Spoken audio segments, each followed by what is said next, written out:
We probably reach maybe 400,000 kids, roughly somewhere in that neighborhood every year in some fashion or another, with clean water, with a Bible club, with just an outreach or, some kind of emergency aid. There's never going to be enough money and enough to fix all of the world's problems. And, the Bible says the poor will always be with you. Jesus says you'll always have the poor with you. And so sometimes that's hard. That's just a mental challenge. You want to help these people. You want to provide things that they need, that to help them to better their lives and to share the gospel message with them. It can be really difficult thinking, I'm never going to do everything. I'm never going to fix all of it. And we created a 25-year book that has all these testimonies. And in the beginning of that book, I wrote about the story. There's all these crabs on the beach and they're stranded and it's low tide and there's a boy throwing them in one by one. And the old man comes up and says, what are you doing? Why are you throwing the crabs in? You're never going to save all these crabs. It's just futile. You're wasting your time. And the boy says, as he throws one more in there, he says, matter to that one. So you can think, we'll never fix all this. We'll never get this all done. But if you just have a defeatist attitude about it, you're never going to say, there's one crab, there's one more, there's one more, there's one more. You just keep doing one more. And if that's all you can do, that's what you do. It still hits, I don't miss it. It's go, go, go, like a go, go flow. And I'm almost known, and I told you so. When I throw these flows like it's Rochambeau, and I ain't too close, it's Joe Smo goes. And I'm on my grind, that is all the time. I do not do breaks, that's right, I stay in dry. And look, I'm back with a little bit of that, a little more cash than it came in with. Ready, that cat is out that bag, but I still ask you, the boy got skills. I don't need her, I don't need him, I don't need help with me, I got this. I can sing songs, I can spit raps, and I can do both, even do this, word.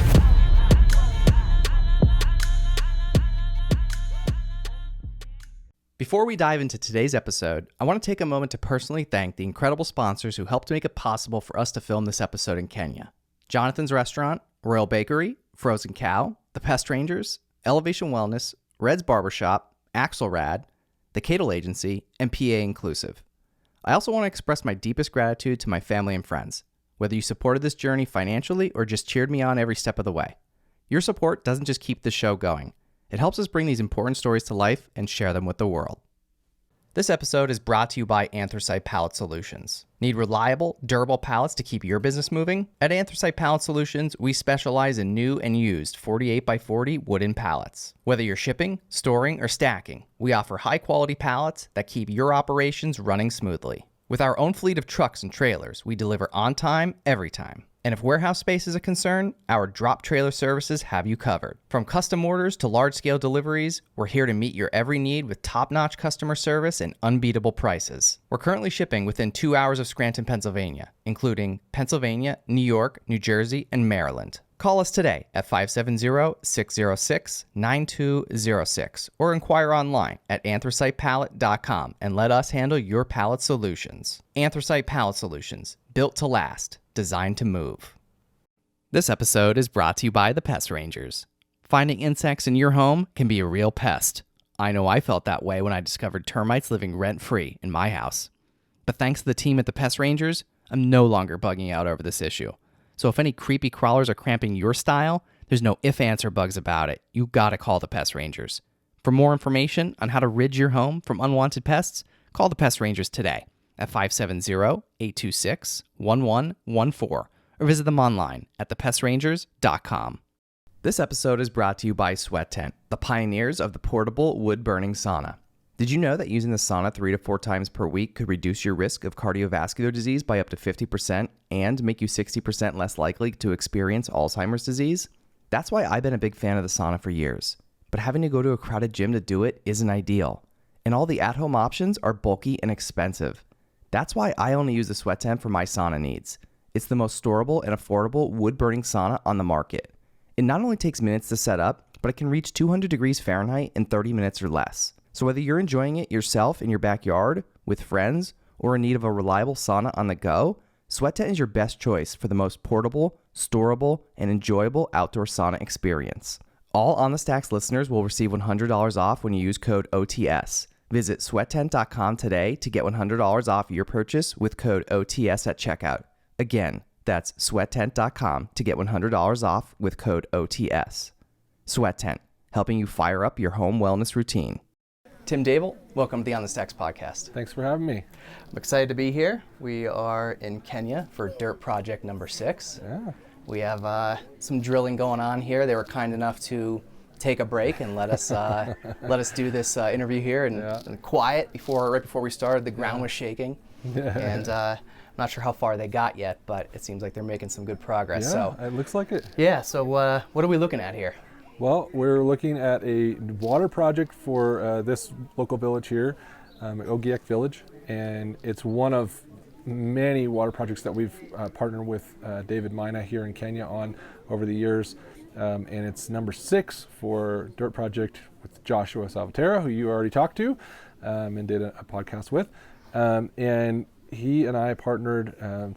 We knew his mom for many years. She's been a close ministry partner, and he called me up one day in 2013 and said, "You guys do anything like that machine gun preacher?"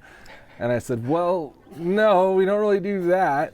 But I said, we do water projects, and maybe you want to do a water well." And he started by doing one water well, and then he's been getting everybody involved ever since. Now we're on number 6. Yeah. Awesome. How many of these have you guys been part of? Like, how many have you? I know you probably maybe not go on to every site. No, right? I won't go details. I think I don't even know. Somebody asked me the other day how many, and I've got a sheet of all of the stuff that we've countless. done. It maybe not countless, but it's up there. It's hundreds and hundreds. Little projects, like sometimes it's just a water tank for maybe like a women's group, or a catchment system for a roof, and then up to these big deep water wells like this that we're looking at right here. And this one, he said, is going to maybe go to 260 meters. So for all us Americans, I don't even know how deep that is.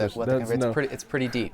It's very deep. Yeah. So there's a big variety of stuff that we've done over the years with David, and it's really amazing to be able to come and actually see it getting drilled. We came once and we actually got to work the small drill rig. Oh, did you? Yeah, Joshua and I together. Yeah. So that was a lot of fun. We get to kind of get in there and get in the mix and everything like that. So we're not going to work this one. Yeah, this one's a little bit bigger. A little more complicated. Yeah. So a little more expertise needed here. Exactly. Yeah.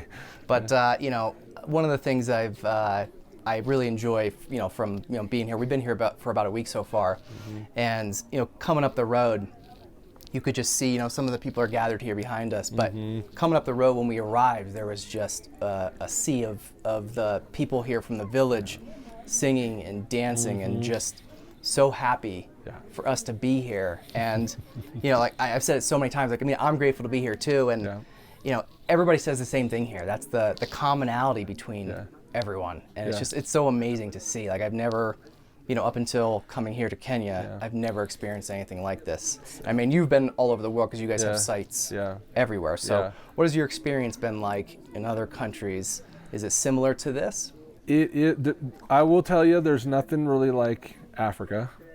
The welcome that you get, the big smiling faces, just the whole, you saw it. That's what it's like. The whole village is dancing in front of you when you come up, and they're celebrating, and they're just so overjoyed to have you come and have the visitors come, and thankful for the project. It's really their heart to say thank you, because they know we're taking time out of our schedule. We're flying another country. It's a long drive. It's hard. And they're just expressing their gratitude for us coming and doing that and helping them. And it's really a blessing to me and to our team to come and see the projects like this. The same thing when we travel around other places, but we don't necessarily get the jumping welcome that we do in Africa. It's pretty amazing. So you guys, coming here, you guys got a treat. It's a treat to come and to be here and to have that kind of welcome from the Africans, and very similar in other places, but so the people here are very special. They're special. Kenyans especially. You come and they're just warm and open, and they want to just say thank you and feed us. They're going to feed you. They're going to take care of you. They're going to make sure you have everything. That's one of the craziest things I find. Especially because of the amount of poverty here that there is in Kenya. Some of these people, compared to us in America, we have so much at our fingertips every single day, and these people, when we come here, they're preparing meals and just giving away, which is very precious to them, especially the water.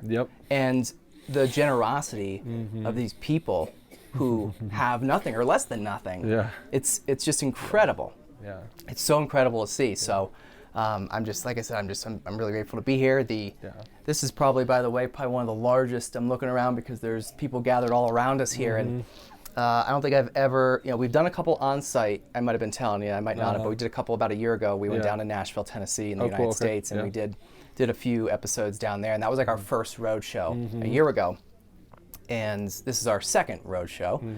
So we did it in the United States. So we went from like one extreme to the other. We're like, we could do it. Nashville, we drove 12 hours, Eric and I, down to Nashville, and we got 4 really good episodes down there with some musicians and some other people. But that was phenomenal. But to be able to come here to Kenya, it was like a whole nother level. It's a different story. Yeah. Plus, we were afraid to fly with all the equipment to Nashville because we'd never done that before. But obviously we had to fly it here, so we're like, gotta commit. We'll figure it out, right? And so we're here, and so take me back a little bit. Your father started Kids for the Kingdom. I know you weren't always involved. You were on the board originally. But take me back a little bit, maybe growing up. So you're from California. We're opposite coasts. I'm on the East Coast. I'm in PA. So what was life like growing up in California and seeing your dad start this organization? It was good. We had a good life. We grew up on an apple ranch in Sonoma County, and I got 3 brothers. We used to just run around out in the dirt all summer, no shoes, everything like that. Really good life. And my dad worked in various nonprofits. He originally actually worked in a prison ministry where we actually got to go with him into San Quentin prison and meet prisoners and everything like that. So he did this prison ministry outreach in all the prisons in California. He ran that, and then he's moved into international nonprofits. And that's where he started to make the relationships that kind of built Kids for the Kingdom going forward. And he worked in a couple different ones, and he worked as a journalist, and he would write kind of independent articles for some news magazines. And that kind of spun into him going on these trips and meeting people and getting to know the local teams. And he would go into these countries and he would meet somebody, and he would walk around and he would find the person that was doing an outreach out of their own heart, not someone, because there's kind of 2 things that happen. One is people will say, if you give me money, I'll do this thing. The other is the people that are already doing that. That is their heart, and they're doing it out of the goodness of their heart.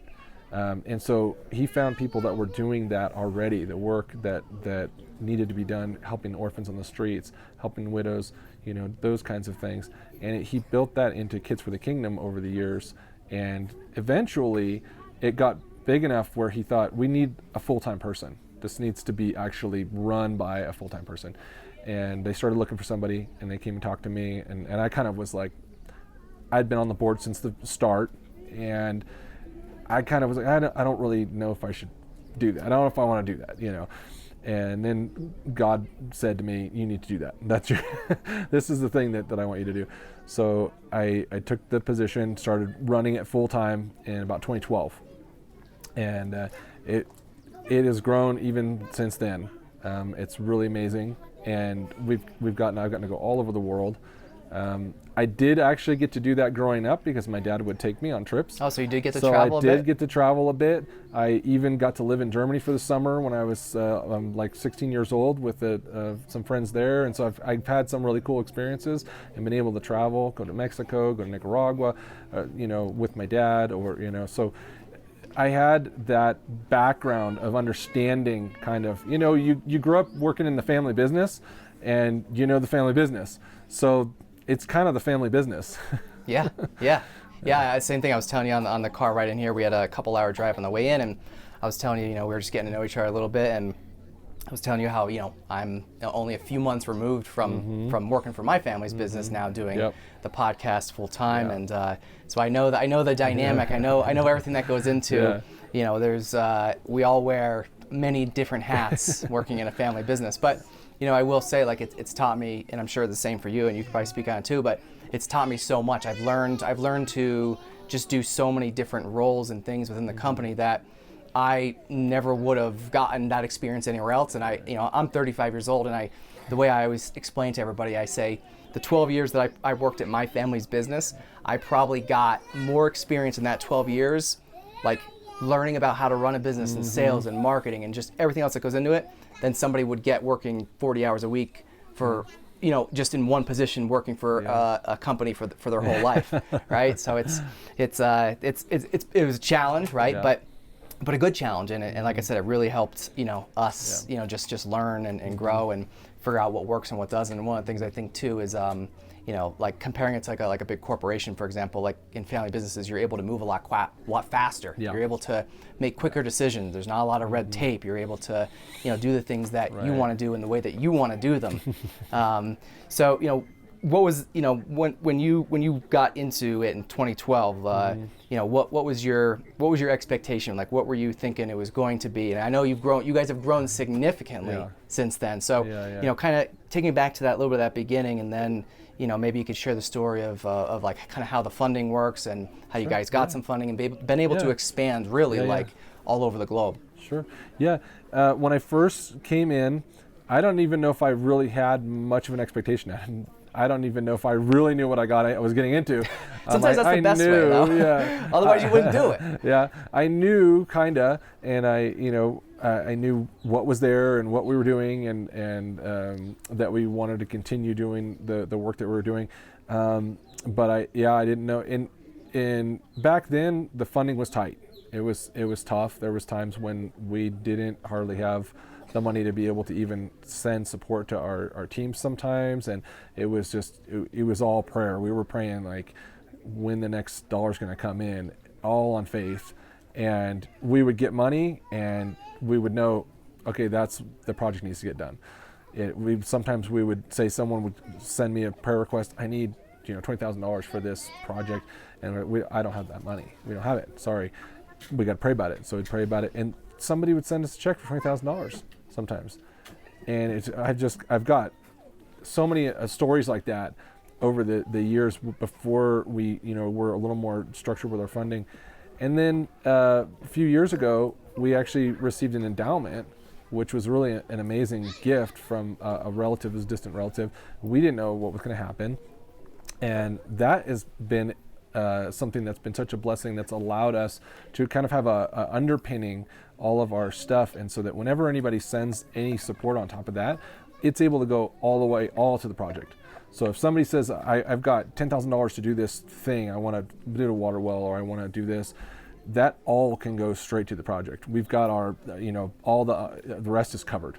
And so for us, when we look at that and we look at our funding stuff, we love to still have somebody give, because we've got people that give $5 a month, and I've got a faithful donor that gives $5 a month, and I've got other people that give a lot more money, and that relationship with all of those people that are giving and new people that want to give, it blesses them and it blesses us, and we've got the money to run, and so that when people send, we just say, what do you want us to do? What are we going to do with this? They send it in, designated for something, we go. Now we've got things like this that can happen. So it's been really an amazing journey. Yeah, it really is. And we have some of your team here today. So Yep. I see some of the guys sitting around. So Yeah. I'm glad. First of all, I'm glad you made the time to come out, and meet with us and sit down and do this, and see Josh's project here get kicked off, and so give your team who's here with us, say a little shout out. Who do we have? So I've got the media and communications director, Praveen Emmanuel. He's the boss of the media office. And then we've got Manoj and Dinesh along with us, and they work doing still photography and videography, and they are just awesome guys. All of them are awesome. I've worked with Emmanuel Almost 20 years, I heard. Yeah, right? Probably. I don't know. It's too many to count. I don't know. And really, we talk about it. Our relationship. I was telling you in the car that it's kind of like David and Jonathan kind of thing in the Bible. Like we're like brothers. And it's been a really neat relationship and a really wonderful, like long-term thing to be able to be, his brother and friend, and also work with him. And it's pretty unique to be able to have a relationship like that and work with somebody. I don't think you always get that kind of a thing when you're working with an employee. I don't, discount it, because taking it for granted this wouldn't work. Yeah. It's too special. So it's really amazing to be able to work with these guys and have them go with me. Yeah. So prior to the endowment that you guys had received, like, was there various different ways that you guys got funding, like besides just like private donations? Yeah, we would sometimes get grants. Sometimes there's foundation grants that we'll get sometimes, or but the majority of it's private donations. The majority of it's just private donations, just small donors. Somebody gives 25, somebody gives, I had a guy call me one time and say, I have some stock that I don't need, and I'm thinking, to me, I'm like, my brain wouldn't probably do that, and he said, can I give it to you guys, and I'm like, yes. And that filled a funding gap that we had that we would not have been able to operate without it. And so, I've got multiple stories like this over the years of either getting a project that we prayed about funded, or even just our general operating stuff funded. And now that we have the endowment, we're a little more solid, and it's just amazing. It's another big thing to try to wrap your mind around and manage, more funding. It's a lot of responsibility, but it's really neat. It's really neat to be able to do that. So what do like the projects like this, like what do these typically cost? I know they probably vary, maybe based on country, but what are we talking about here? So if we're talking here in Kenya, a shallow water well that's up to like 100 feet, you're talking about $3,500 to get that. So if someone donates that to me, we can make that happen here. We stopped at that school on the way up. Those 2 water wells with the hand pumps. Yep. That's what you would get. You would get about 100 foot or so deep water well, and that would be done, all the way done, drilled, everything. A bigger project like what we're seeing right here with the full drill rig and a deep, 200 and some meter water project, the wells can be $10,000 just for the well, and then they need a pump, and then they don't have electricity, so they need a solar system and some tanks, and so you start getting into the $20,000, $30,000, $40,000, $50,000 range. It sort of varies, depending. So typically what we do is we present those things to people, and we give them like, look, this is how much it costs if you want to donate for it. Some people give us, like, I have a donor that gives $65 a month for water, and so I just tell them, you've done this many water wells over the last 15 years, you've been giving me the money, or some people just want to write a check for the well. It's every different level. We've had people give in memory of, and they want a water well. We just did one of those about 2 years ago for some friends of ours that passed away. It was a church they wanted to do. So lots of different ways to do it. Church groups, people like Joshua, coming together and getting all their friends together, all different ways. Yeah. So also too, we were talking about your family back home. So you have a big family, and not only numbers wise, but tall, right? Yeah. We had to adjust the cameras special today to make sure we can get you. Make sure we can get you in the frame. So what are you, 6? About 6'6". And you're the shortest, from what I understand. I'm almost the shortest. My youngest brother's a little bit shorter than me. Yeah. So you're not the shortest. I'm not quite the shortest. I'm close. Yeah, I got 2 brothers that are taller. My dad's taller. My grandpa was 7 feet tall. Got a cousin that's like 7'3". There's something in the water in Scotland, Ireland, wherever it was that that gene came from. Yeah. So, but I've always had tall family. Got tall uncles. Everybody, So, yeah. And then I've got 4 daughters. And I've got a grandson that I just had too. Congratulations. So I'm kind of feeling old now.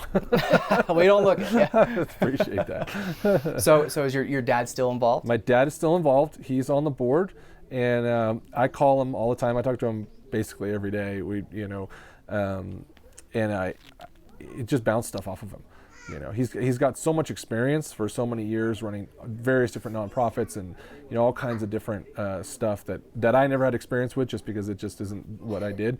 And he will he'll say, well, I don't know that I would do it that way, but I'm like, I'm going to do it my way, but I want to hear what you have to say. There might be some way that I tweak it or whatever, because he's got a lot of wisdom and a lot to offer to just give me ideas and bounce stuff off of and everything. So I'm really glad that he's around, that I can still bounce stuff off of him and call him, even if we don't always have the exact same vision. Yeah.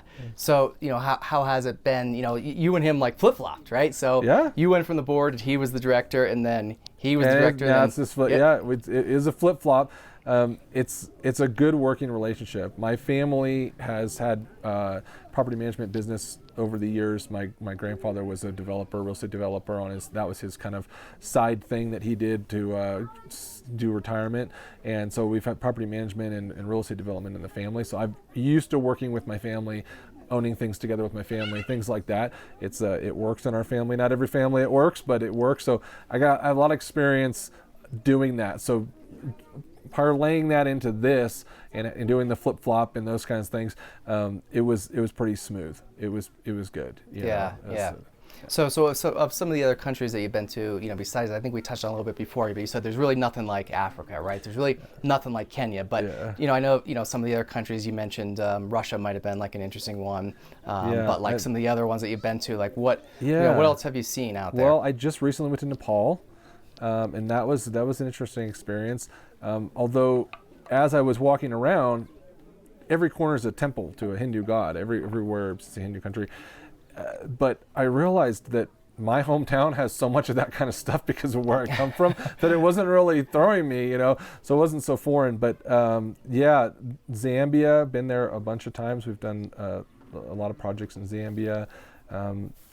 Definitely Ghana. And Africa's unique, like I said. Every country's unique, obviously. Sure. And we've got a lot of different variation. Each one, kind of the national director in that country, their heart shines through on the project, and you see their personal touch in that. David here, he started out doing water. So mainly what he does is water, although we do feeding programs and Bible clubs and things like that, and we do that throughout most of the countries. Mm-hmm. But as you get to that country, they each have a unique situation because every country's got their unique culture and their unique feel. We've even got a project in Germany, which surprises people. Germany's not, Yeah, you wouldn't think, right? They don't need that, but everybody needs Jesus. So. This episode is brought to you by Elevation Wellness, NEPA's premier wellness center located on Mundy Street in Wilkes-Barre. From pro athletes to busy parents, Elevation Wellness is leading the conversation when it comes to bettering your health through integrative medicine. Founded by NEPA native Louis Helmecke, Elevation Wellness offers physician-formulated and guided treatments that are administered by registered nurses. To learn more about how you can experience the benefits of IV vitamin therapy, multivitamin booster shots, non-invasive aesthetics, or peptide, NAD, red light, and compression therapy, visit elevation-wellness.com or follow them on Instagram at Elevation Wellness NEPA. All On the Stacks listeners will receive 10% off their first purchase with code STACKS at checkout. Call 570-762-9400 or visit elevation-wellness.com to book your appointment today. Elevation Wellness, taking your health to new heights. They've got people coming from all over the place. They've got depressed local community in what was East Germany, and you can still see the effects. You can actually see on the satellite map at night the different colors of the lights, what used to be East Germany and West Germany, because they use different kinds of lighting, gas lights, whereas it's disappearing now. But you can actually see the delineation. There's pictures. And that played into the team working there in this more depressed area. And now we've been getting refugees coming from the Middle East pouring into Germany, and so about 50-60% of our ministry work there is to the refugee families, and so it's almost like the mission field kind of came to them. They were just never even expected that. So just every country has their own unique situation, their own unique culture, and every country's national director that we work with has their own heart to do one specific thing, and it just comes right through, and you can see it. Obviously, the fingerprints are here, the water's here, you can see that. So how do you find the locations? Like, and how is that decided? How does that work? That is tricky. What I was saying earlier with my dad going out into the communities, oftentimes he would visit, he would see people doing the work. So you'd have somebody feeding these street kids. So he visited our team, who's now in Nicaragua, and he was at breakfast with them, and they told me that they had 3 kids, and there was like 5 kids at the breakfast table, and he said, what? And why are there? Who are these kids? I thought you only had 3. Oh, these are kids that are on the street. They don't have any food. We're just having them in our house and we're feeding them. Same thing for several other of our project locations, and their heart shines through when they're doing it out of the goodness of their heart, and not because someone's just paying them to do it. And so we look for people with that kind of attitude and that kind of heart, and we've had long-term relationships with these people that we've identified in that way, where you can see people. We'll start them with a little bit, maybe $50 a month or something like that, and we watch what they do with that. And we watch their heart, and we watch how they work in their communities and what they want to do. And you can see the people that are genuine, authentic, and that's what they want to do. Yeah. They are doing it because that's their heart. That's and the Bible tells us there's a command, go and do this. As a Christian, you have a command. Most of the stuff is don't do this, don't do this.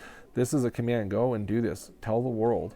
And so that's what we want to do. We want to bring the gospel message to the world, and primarily through children. And our theme verse talks about how Jesus said, "Let the little children come to me." So that's where Kids for the Kingdom is, because the kingdom belongs to such as these. So that's where that name comes from, and it was coined by our original director in Nicaragua. He said, "That's what you should call it," and my dad said, "Okay, I guess we got a name," and so we went from there. Yeah. So take me through the process a little bit. So there's a lot of moving parts here, right? So we have Life Water Kenya. Josh helped raise money. I'm sure maybe there's many partnerships happening here all at once, and so like kind of take me back to like how does it work? Take me through that process a bit. Yeah. So once we've identified somebody that we are saying this is our national director, we're going to work with them.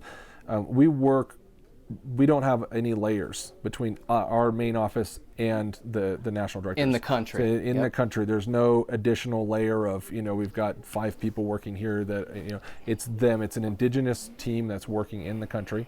And that, always was very unique from our inception. It was a very unique way of doing that. It kind of almost turned the model on its head, where all the work is pretty much done in the country, and we've got this little tiny office in the United States, keep our overhead low, have the money go through to all of that.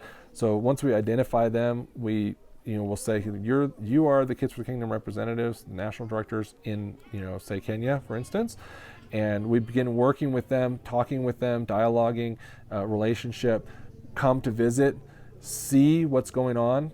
And that's one of the number one things, is coming and seeing. When we asked David a long time ago, I have this much money, can we send it for a water well, or should we come and spend it on a plane ticket? I don't want to waste the money. We'll give people water. And he said, no, you need to come.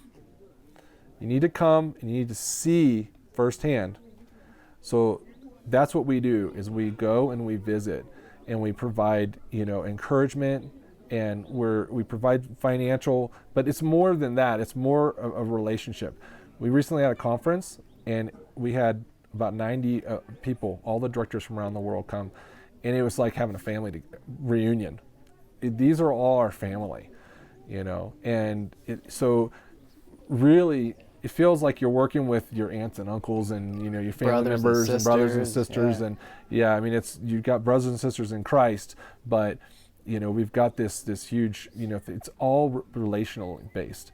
If we didn't have the funding tomorrow, I would still work with these people somehow, and I would still be trying to, encourage them and help them and do those things. So it's not the money, that's driving any one of us. It's, we know that we recognize in our life that we have a blessing, that we have a blessed life. I have a nice house. I live in a nice place. It's peaceful. Not everybody has that, and so we want to pass that blessing on through, because I don't think you get to just hold on to stuff. If you just grab like this, you're not going to keep receiving God's blessing in your life. You're just miserly holding on to it. So passing that through, and that blesses us, and that gives us this wonderful sense of satisfaction. And so we go both ways. It's not an employee-employer relationship. It's a partnership thing. And so as we identify the projects. We go to the location, we talk with them, we see what they need, they communicate with us. We say, okay, we're gonna make our budget, we're gonna figure out what we're gonna fund. We have a really close relationship and we know what we're gonna do. David, like this, where you see these projects like this, he says, I've identified this project, he lets me know, here's all the stuff that you could have an opportunity to do, and I call him and I say, what do you think is the number one thing? What should we do? And he says this or this or this. And so we work really closely with them. I'm on the phone with all of the directors almost all the time, every week, daily sometimes, getting to prayer requests, talking to them, what do you need? So it's really a big relational kind of thing, more than just let's structure all this stuff, Yeah. Sometimes you were saying before about the layers, like you guys have a nice small team. You guys are able to, there's no red tape, because you don't have, no red tape. You don't have all those different layers of management and all that, and it allows you guys to be able to, move on projects like this, and it's really impressive. And one of the things too that, when I'm going back to like December of 2023 when Josh and I first connected about even coming, me and my team even coming here with Josh. But, we talked for like an hour on the phone the first time him and I talked, and he's explaining it to me, and I won't say it was overwhelming, but there was so much. There were so many moving parts. There was so much information. I'm trying to wrap my head around how it all worked, and just like you said, like until you're here, like the pictures and the videos and this, like it's great. Yeah.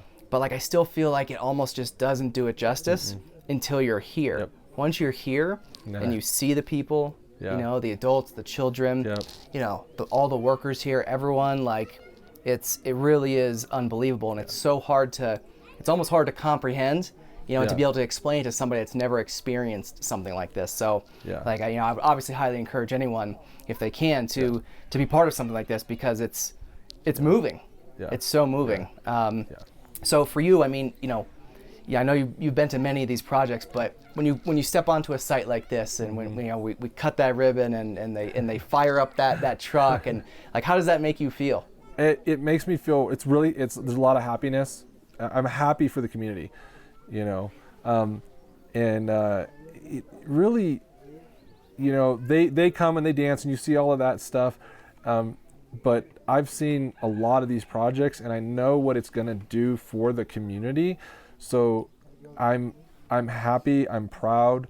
It's not about me. I'm not a big like self-promoter. I'm going to get, hey, I got this I figured all these things out. Because it's not really what it's about, but it is about making this stuff happen. And I love to make stuff happen. When these projects are going and this is happening, I can say, listen, I've got this experiences. I've got all kinds of different experience just from living in the U.S., number one, and having, privilege to be able to have different things and live in a nice place and a lot of education, and, you can learn just about anything on YouTube and maybe screw it up, but, I'm pretty technical. And so I am able to say, okay, well, let's figure this out. Let's fix that. Let's do this. Let's do that. I've experience with remodeling things and building things and different, running different projects. And so I'm able to apply all of that stuff that I just was all random knowledge. Yeah, where did that come from? It just, just my background, just working in my family business, working, when I was a kid, I worked in maintenance. And so I learned how to do, stuff, and just all through my life, being able to go to school, get a business degree, the opportunities that I've had, I can apply that to all this stuff, and I can fit the puzzle pieces all together to make things happen. And I just love seeing that when I get to walk onto a site like this and I get to see this drill rig going, that it's like we got this whole puzzle put together. We got all the relationships, There's a lot going on here. There's a lot going on. I mean, our local teams are amazing. And that's really who shines. I show up and they're like, get me from the airport and bring me here, and you saw it, you're part of it. And they've got stuff all organized and figured out, and they know David's super, organized. He's got everything. We're going to do point number 1, point number 2, and he makes sure it happens. He's a doer. And there's a lot of people that are doers, and I want to be a doer. not somebody who's just kind of like, oh, let's see what happens, and just, there's no coattail riding or anything. You don't or just do you're that. constantly saying, we're going to do that. We're going to do that. There's none of that in ministry, because you're kind of out there, you have to just do it, It's not easy. It's hard. You got to, like you were saying, with all the different things, the different hats that you have to wear to do stuff, you kind of, when you're working in a nonprofit or in something, you kind of have to know, like, the computers go down in my office, I got to fix them, because there's nobody else that knows how to do it, and I know how to do it, So I mean, you wear a lot of hats. You try and you just draw on all of the different experiences that you've had all over the, throughout your life, and my ability to just go and figure and learn something. I'm technical. My mind is technical. I came from, my brother's an engineer. I've come from a family of machinists and engineers and those kinds of things, and so if there's technical details and things, I'm good at figuring that stuff out. So applying that to this kind of stuff, helps me fit all the puzzle pieces together and get all the relationships together. And so that's really amazing to be able to do it and step on and see it, drink from the water well or whatever, it's awesome. Yeah. So how about challenges? Like what kind of challenges have you faced over the years? Do you foresee any challenges in the future? What are we looking at? Challenges, there's always political challenges in the countries that we're ministering in. There can be places that we can't even go because of the governments. Why is that? You might have a government that is unfriendly to foreigners coming in, or just that's in general? dangerous. That's dangerous to foreigners, or distrustful of them, things like that. The local teams, being a Christian in some countries is completely dangerous and illegal, or illegal, or you're not allowed to do ministry work. You can be a person that is a Christian and also have another thing that you do that's social services, but you wouldn't be able to do something like this. But you wouldn't necessarily be able to come out and just say, we're praying for this water well, and our company is a Christian organization, and we're doing these things. For instance, in China, our team there, they're Christians, but they have to be very careful to work within the government, all of the government rules and regulations, because they're not allowed to. You cannot talk to children about Jesus. You cannot talk to even youth. There's so many different things that they have to do and follow along, and the government knows that they're Christians, and they push on them because they say, well, they don't want that. The communist government that's what they want to promote, and they want to promote the things that they want to promote. And so it's a hard thing for Christians to be able to operate within those, all of those confines. Same thing in India. Emmanuel comes from India, Manoj and Dinesh. The government is not, they're anti-Christian. They're not friendly to Christians. So there's a lot of challenges, and it's more local to the people in those countries. Same thing in Nepal. The government is a Hindu government. They're not friendly to Christians. So you'll see that variously throughout the world, and that's a big challenge, especially right now. Funding challenges, and hey, are we going to fall short of our goals? Are we going to make our budget? Do we get enough to really get these projects that we want done? That's something. That's always something. There's always going to there's never going to be enough money and enough to fix all of the world's problems. And the Bible says the poor will always be with you. Jesus says you'll always have the poor with you. And so sometimes that's hard. That's just a mental challenge. You want to help these people. You want to provide things that they need, that to help them to better their lives, and to share the gospel message with them. But it can be really difficult thinking, I'm never going to do everything. I'm never going to fix all of it. And we created a 25-year book that has all these testimonies for our conference. I think I saw it floating around the other day. You see that? Yeah. So that has 25 different testimonies, and some of them are fundamental ministry sort of foundational values, and some of them are just individual testimonies of people that said, this is what happened in my life, this is what God did in my life, this is what can happen for you, and so that everyone can see. And in the beginning of that book, I wrote about the story, and you may have heard this little anecdotal story where there's a boy, there's all these crabs on the beach, and they're stranded, and it's low tide, and there's a boy throwing them in one by one. And the old man comes up and says, what are you doing? why are you throwing the crabs in there? You're never going to save all these crabs. It's just futile. You're wasting your time.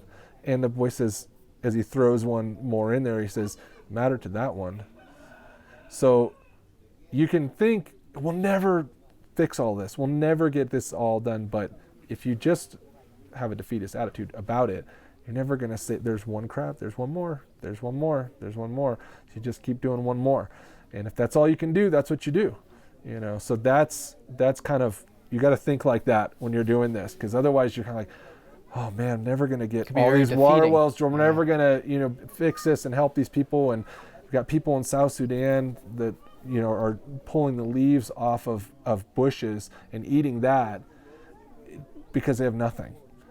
And how do you make an impact there? And how do you do that? You can get dragged down by that feeling. So, you've got to just kind of stay focused and try to keep throwing another crab in. One at a time. One at a time. Yeah. So how about your ministry back home? From what I understand, you and your wife are quite the duo. I don't know who's been talking to you about that, but yeah. So my wife has been singing most of her life, and she's been on the worship team at our church leading worship. So she sings and leads worship at our church, and I play guitar, and I'm lucky enough to get to do that just about every week. I'm missing it this week, and but that's a really wonderful, just our own personal ministry that we have in our own church, that we're able to we have a wonderful community, a wonderful church. The pastor of our church is actually on the board of Kids for the Kingdom. He's one of the board members. So he's been to Kenya, and he knows David, and he's seen the water wells and everything. So we've got a really good relationship there, and we get to serve God in that way at home, doing that, that part of the ministry, and we love it. We get to bring the younger kids, and we're bringing the youth kids up there wide-eyed and scared, trying to sing into the microphone and teach them how to do it and everything. So yeah, we love being able to do that, and that's just a another blessing in our life to be able to have. So yeah. And so you have 4 kids, right? Four kids. I can only make girls. You're on phase 2 now, right? I don't know. Yeah, we got the older 2, and then now the grandson, my second daughter. She was married a couple years ago, so they've got our first grandson, little Peter Emmanuel. Named after him, right? Yeah, we'll say that. And that's it's so weird. It's such a weird thing, like just personally, I'm a grandpa, and they're like, what do you want to be called? And what are you called? I'm like, what are they? Well, I was going for G Rizzle, but they're just not taking that one. My wife's not having that. She's like, well, that's my vote. No. That's my vote. And so I'm like, I'm trying really hard. So I'll tell her she won't like that. Yeah. I think it's gonna land on Pops. Pops. So I'm like, right. Whatever. But they just call you what they call you. Yeah. So we'll see what happens when he starts talking. Yeah. So yeah. So I mean, it's amazing to have that, another addition to our family, and I've got 2 son-in-laws. We love them so much. My older daughter's been married, and so it's a blessing. And my younger girls are, they're involved in the church, and they're amazing. They're amazing little girls. So I'm blessed to have 4 wonderful daughters, and now 2 sons that I get to be dad to, sort of, a little pseudo dad. They've got their dads, but I get to be an extra dad. So that's fun. That's very cool. So what's the future look like for Kids for the Kingdom? Is there anything, you guys working on anything in particular, or just in general, what's the future look like? I never know what the future's going to look like. Sometimes I feel like you're in fog and you just know where the next step, I can see that next step, so I'm just going to take that next step. But I hope that we do a ton more projects, a lot more things like this. How many do you have going on? Is there multiple going on at any one time? 19 countries, and in any country it could be multiple projects going on. Some of them have less active projects, some of them have more. I was telling you earlier about Zambia, how we built a school, then a high school, and now a clinic. They've got a farm, that's and impressive. they've helped feed the school there. They've got 1,300 kids at that project. And she's saying, I want to do a university. And I'm like, oh my gosh, what's happening? So we might have K for KU coming up here in Zambia at some point. I don't know. But I just really don't know. I mean, just let God show the way where you want me to go, and people will come to me and they'll say, I got this project, and I don't think that's right for right now, but let me pray about this. And then they'll come to me and say, I got this other project. And you know what? That sounds like that. I think that's what we need to be doing. So hopefully a lot more of these dirt projects with Joshua, because I love my brother Joshua. He's an extra brother. I just add him onto my family, and I love being able to come on these trips with him and being able to get to, see what's happening in his life, the blessing that he's got. And there's a lot of people like that, a lot of people that give to Kids for the Kingdom, and just over the years that have had that same blessing, like Joshua, been able to come to the projects or just give. Everybody that's giving or that comes is doing the work. It's a big team, and some people, they can't go, so they give a little bit every month, and that's what God wants them to do, and that's how we get everything done. So yeah. So if somebody is watching or listening and doesn't know where to start, doesn't know how to start, what do they need to do? Let's pretend we're Josh, right? So Josh called you back in, what was it, 2013 or thereabouts? So if somebody wants to do something like this and partner with you guys, what do they need to do? So they can go on our website, find out more about what we're doing. It's kidsforthekingdom.org, and or they can find us, Instagram. We got YouTube. We're on all the social media. So go look up Kids for the Kingdom on your social media. I'm sure if you put a link on it or whatever on the podcast, you can get it if you can do that. And you can find out more about what we're doing, see if it's something that you're interested in. You can call us. I mean, like Joshua, he just called me up. I'm sitting at my desk and he called me up, and here we are, number 6. He just picked up the phone and said, keep going. We talked. Yeah. I mean, you said you had an hour conversation with him, and I was thinking, wow, how did you get off the phone with Joshua in less than an hour? It was a struggle. It was a struggle. Wow. It might have been more, actually. I mean, he and I could talk like the hind leg off a mule. So yeah, if the three of us got together for a podcast, I think we might be nuclear. So it would never end. It might not end. That would be dangerous. I don't think we should do that. No, definitely. But so they can go and find us online, see what we're about. They can give that way. They can see the projects that we're doing. Go on our social media.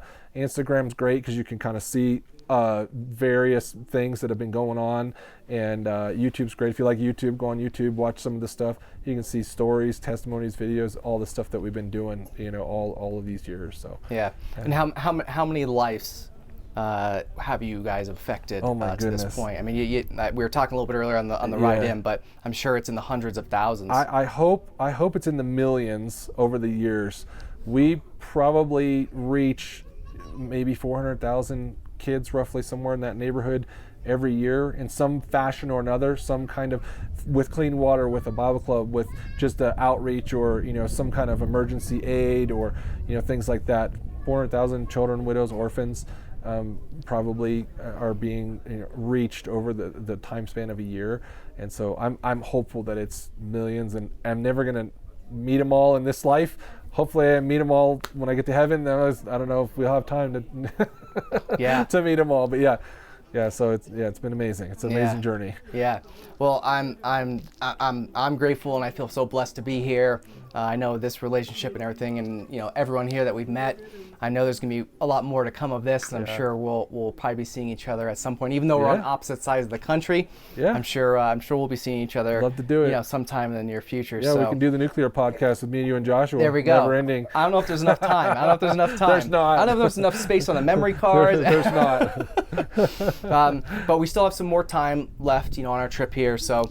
We still have a few more days to go. We're going to be going and checking out some other sites and meeting some other people, some other towns and villages. And I know the guys look like they're eager to probably get back. They're going to get back to the drilling and get some water coming out of here. Yeah, so. there was some little coming out over there. I saw before, but they'll get it. They'll get it. Yeah. So I'm excited for you to see all the rest of the stuff, and I'm glad you came. Thanks for coming and being here. It's awesome that you want to do this actually here. Yeah. I thought when Joshua said that, I was like, this guy's crazy. Oh, yeah. He's gonna fly all the way to Kenya. And now that I met you, now I know it's great. Yeah. But you're driven to do it, and it's amazing. It's really awesome. So thank you for doing that. Thank you for having me talk to you. It's been really awesome.